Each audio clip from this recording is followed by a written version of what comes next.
So this is hitting with that right hand's C, and then they hit together again. So from the beginning we have this.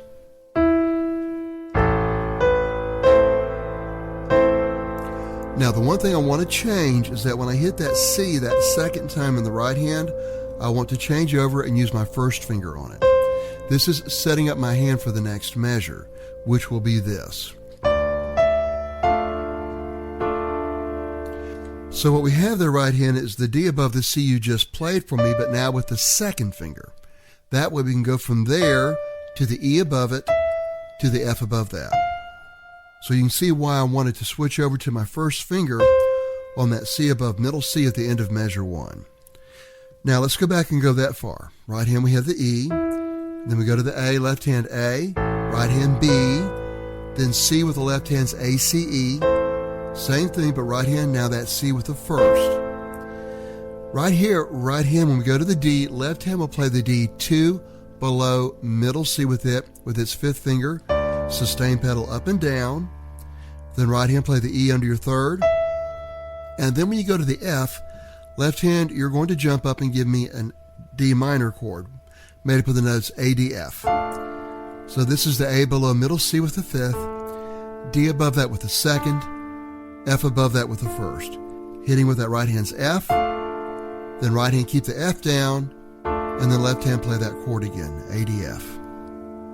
So here's what we have so far, measures 1 and 2.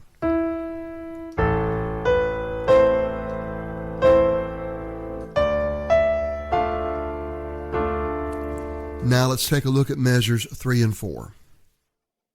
Now let's take a look at measures 3 and 4 in this first section.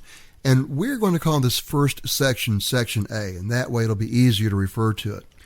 What we have here is this.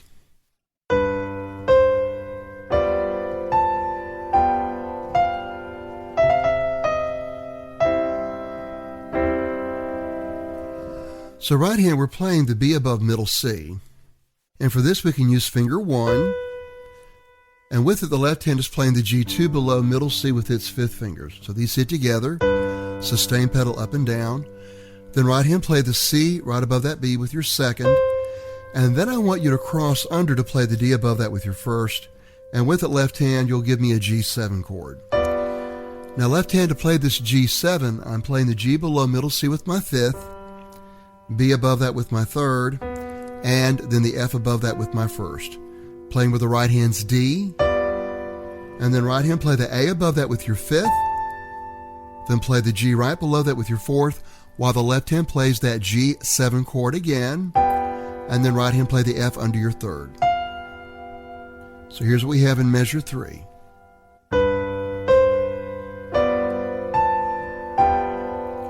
Then in measure 4 we get this. Now what's happening here right hand is I'm playing the E2 above middle C with my first. With it left hand is playing the C below middle C with its fifth. These sit together. And what we have here is a grace note. This is sometimes called a turn. I'm going E, F, E real quickly.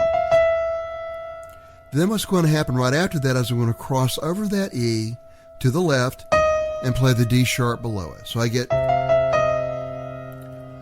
Then I'm going to come back and hit the E with my first finger while the left hand comes up and gives me a C chord. Now left hand, the C chord is G, C, E. That's the G below middle C with my fifth, middle C with my second, and then the E above that with my first. Hitting with the right hand's E, and then left hand play the chord again. Now a good trick here against this turn is while all that's going on, I have the pedal up. So the left hand's hitting the C, right hand's going,